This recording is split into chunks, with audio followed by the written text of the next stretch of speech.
할렐루야. 하나님의 사랑과 은총이 넘치시길 축원합니다. 오늘 9월 22일 수요일날 아침입니다. 어제가 추석이었습니다. 추석 명절을 가족들과 함께 즐겁게 좋은 시간을 보내셨는지 또한 그런 시간을 보내셨으리라고 믿습니다. 하나님의 도우심과 돌보심이 항상 우리와 함께 하시며 또한 축복으로 인도하실 것을 믿습니다. 오늘 말씀은 계속해서 하나님께서 여호수아에게 명령하셨던 요단강을 건너라 라고 하는 말씀을 같이 생각해 보고 있습니다.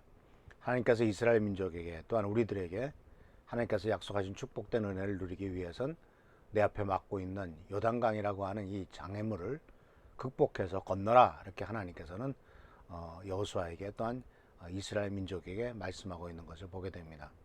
이 일들은 아마도 40년 전에 있었던 일이 생각나게 될 것입니다. 40년 전에 그들이 가데스 바네아라고 하는 곳에 도착했을 때 그곳에서 하나님께서 이스라엘 민족에게 가나안 땅에 들어가서 그것을 점령하라 라는 말씀을 하셨습니다. 근데 그들은 요단강을 건너는 것이 아니라 육지를 통해서 바로 이제 북쪽으로 올라가면 됐었는데, 근데 그들은 정탐하겠다는 핑계를 댔고 또 정탐한 사람들이 10명이 데렸고 12명이 들어갔다가 돌아온 사람들이 10명은 아주 부정적인 얘기를 했고 2명만 긍정적인 얘기를 했습니다. 근데 우리가 알다시피 부정적인 소식과 또 슬픈 소식은 훨씬 더 전염력이 빠르죠. 전염성이 빠릅니다. 긍정적인 얘기보다 가능성에 대한 확신보다도 안 돼 라고 하는 이야기, 또 못해, 그리고 우린 망했어 라고 하는 이러한 태도들은 많은 사람들이 오히려 공감을 하고 그와 같은 태도를 갖고 있는 것을 보게 됩니다. 왜 그런 태도를 갖고 있을까요? 근데 재미있는 이야기를 어떤 유명한 그 학자가 한 적이 있습니다.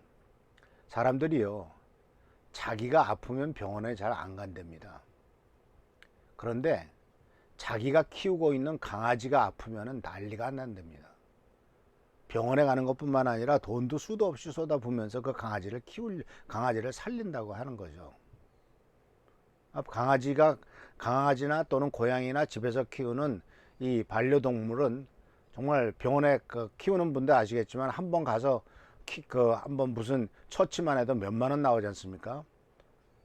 근데 우리가 감기 들어서 병원에 가서 주사야서 잘 안 놔주니까 그렇지만 무슨 감기약 처방받는데 얼마 들지 않지 않습니까? 처방받는데 뭐 2, 3천 원이죠. 그런데 반려동물을 키우는 데는 그렇게 엄청나게 많은 돈을 쏟아붓는데 정작 자기가 아프면 안 간다는 겁니다. 왜 그럴까요? 우리 스스로 한번 생각해 보세요. 왜 내가 아플 때는 병원 찾아가는 걸 그렇게 꼼지작 거리면서 개가 아프다 그러면 미친 듯이 날뛰는가? 심지어는 애가 아프면 그거 말할 것도 없죠.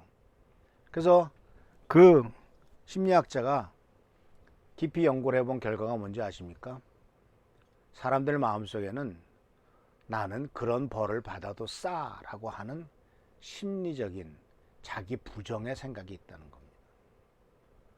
내가 꼭 병에서 나아야 돼? 하는 생각도 있고, 병원에 안 가는 이유 중에 하나가 나는 그런 징계를 받아도 괜찮아 라고 하는 생각이 있다는 거예요.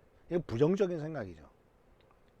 이스라엘 민족이 하나님의 축복에 대한 축복의 약속을 말씀하셨는데도 그것을 따라가지 않고 부정적인 얘기에 다 휩싸였던 것은 인간의 본질 속에는, 인간의 본성 속에서는 나는 그런 축복을 누릴 수 있는 자격이 없어라고 하는 부정적인 생각이 많이 있다라는 것입니다. 그러나 하나님께서는 이런 부정적인 생각을 기뻐하지 않습니다. 왜냐하면 우리는 하나님의 자녀이고 하나님의 축복된 존재 아니겠습니까? 그래서 하나님께서 이스라엘 민족에게 이제 요단강을 건너가서 내가 약속한 축복의 땅을 정복하라 하고 이렇게 명령을 하시는데, 이제 그 명령에 따라서 과거 40년 동안 광야에서 다 자기 아버지, 형 또는 할아버지가 죽어 넘어진 것을 일어난 그것을 보면서 세워졌던 다음 세대는 완벽하게 순종하는 사람으로 바뀐 것을 보게 됩니다. 그래서 오늘 말씀 여호수아서 3장 14절에서 17절까지 나오는 말씀 속에서 이제 제사장에게 먼저 명령을 하죠. 제사장들은 백성들 앞에서 언약궤를 옮겼고, 또 이제 언약궤를 나르던 제사장들이 강가에 도착해서 강물에 발을 내디뎠다. 그래서 3장 앞부분에서도 말했습니다만은 여호수아는 먼저 제사장들이 언약궤를 메고 요단강으로 들어가라 이렇게 말씀하셨습니다. 그리고 맨 처음에 들어가서 그 다음에 요단강 한가운데 서서 멈추고, 그리고 백성들이 다 건널 때까지, 그리고 들어가기는 맨 처음에 들어가고 나올 때도 맨 나중에 나오라, 이렇게 이 제사장에게 명령한 것을 보게 됩니다. 그러니까 백성들은 제사장을 보면서 갔고, 제사장을 통과해서, 제사장과 법궤를 통과해서 다 나온 다음에 이제 제사장과 법궤가 나온 것을 보게 됩니다. 우리는 여기에서 무엇을 발견하게 되냐면, 하나님의 놀라운 사랑과 함께 동시에 지도자들은 어떤 태도를 가져야 되느냐 하는 것을 발견하게 돼요. 이것은 꼭 어떤 교회 지도자나 학교의 교장이나 또는 무슨 이 우리나라의 대통령이나 하는 문제, 물론 그렇게 해야 됩니다만은, 그러나 제일 중요한 것은 바로 우리 가장들이 그렇게 해야 된다는 것이죠. 어려움에 제일 먼저 들어가야 됩니다. 그리고 가족들이 다 빠져나간 다음에 맨 뒤에 그것을 나와야 되죠. 얼마 전에 아프가니스탄에서 미군 부대가 철수하는 참 일들이 있었지 않습니까? 그때 뉴스에 무슨 뉴스가 나온지 보셨죠? 미군 부대가 마지막 이제 수송기가 아프가니스탄 카불 공항을 떠납니다. 그런데 모든 것을 다 싣고 이제 비행기 떠나기 직전에 마지막으로 탄 사람이 누구냐면, 그것을 통치하고 있었던 사단장, 미군 사단장 별 2짜리가 맨 뒤에 수송기에 뒤로 올라타고 그 다음에 떠났다는 거죠.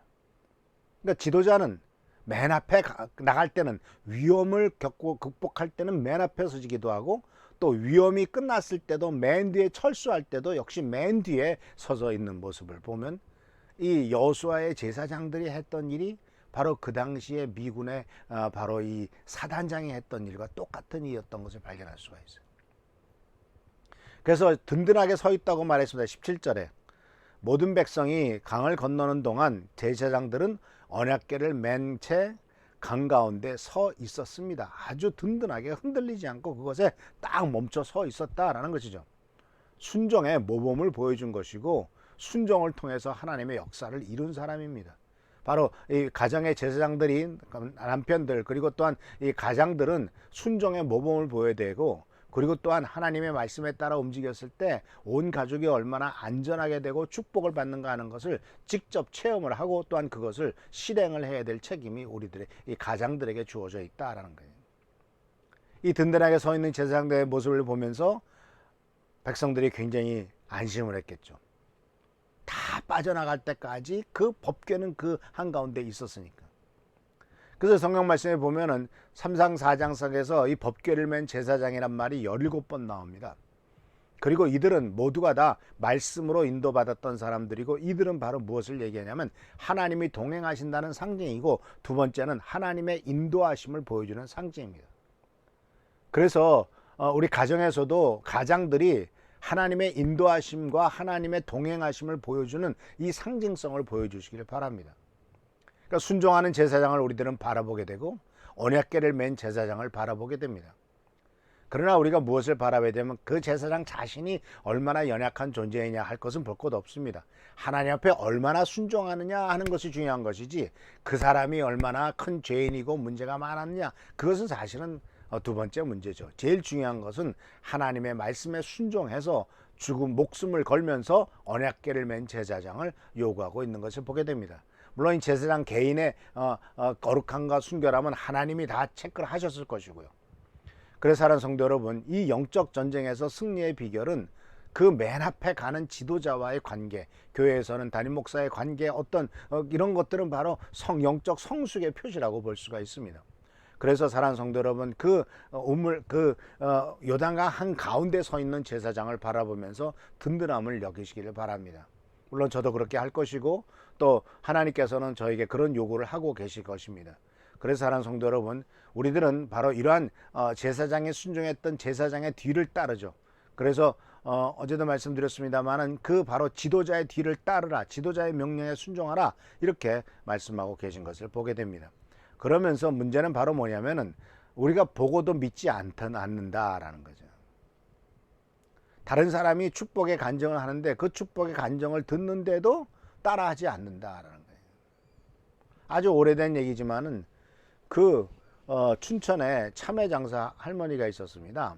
그때는 이제 춘천 근처에 가면은 겨울연가의 촬영지가 됐던 그 남이섬 있지 않습니까? 그때 엄청나게 일본 사람들이 많이 왔어요. 근데 가게를 좌판을 벌어놨고 참외 가게를 차려놨는데 그 사람들이 지나가는데 일본 말로 하니까 못 알아듣는 거죠. 그래서 이 할머니가 일본 말을 배웠습니다. 일본 말을 배우고 일본 말로 표본을 써붙여서 엄청나게 많이 팔았다는 거죠. 그런데 다른 사람들은 그걸 따라가지 않더라는 거죠. 그러니까 이런 모습들을 보면서 보고도 믿지 않는 사람들이 있구나 하는 것을 우리들이 발견하게 됩니다. 그래서 사랑하는 성도 여러분, 언약궤를 맨 제사장이 맨 앞에 갔습니다. 그리고 언약궤를 맨 제사장은 바로 가정의 가장이 그 모습을 상징적으로 보여주는 것이고 어떤 단체의 리더가 그것을 보여주는 것입니다. 우리들은 가장이 먼저, 그리고 믿음으로 첫 번째 그 앞으로 나가는 사람이 있을 때 나머지 사람들이 또한 확신을 갖고 나간다는 사실을 기억하고 맨 앞에 들어가고 맨 뒤에 나오는 영적인 지도자들이 우리 각 가정에서 일어나기를 축원합니다. 그리하여 하나님의 큰 축복과 은혜가 우리 가정에 넘치게 될 것입니다. 기도하겠습니다. 좋으신 주님 은혜를 감사합니다. 먼저 들어가고 맨 나중에 나왔던 제사장들의 그룹처럼, 그리고 그들이 언약궤를 메고 하나님에게 순종했던 것처럼 우리 각 가정의 가장들이 하나님의 말씀을 메고 순종하며 말씀을 깨닫고 하나님의 동행하심과 하나님의 인도하심을 보여주는 모범된 아버지 가장들 될 수 있도록 축복하여 주옵소서. 또 우리나라도 아버지 하나님의 나라의 모든 지도자들이 큰 단체든 작은 단체든 어떤 영역이든지 지도자들이 하나님의 인도하심을 받을 수 있도록 하시고 하나님 앞에 순종할 수 있도록 하시고 하나님이 동행하는 것을 국민들에게 또한 아버지의 자기가 이끄는 사람들에게 보여줄 수 있도록 주여 도와주시옵소서. 오늘도 함께 하시고 지켜보살펴 주신 것을 감사하고 예수님의 이름으로 축복하며 간절히 기도하옵나이다. 아멘. 계속 나라 민족을 위해서, 교회를 위해서 우리 최성교 장로님, 한전 선생님을 위해서 기도해 주시고 축복도 은혜가 넘치시기를 축원합니다. 할렐루야. 감사합니다.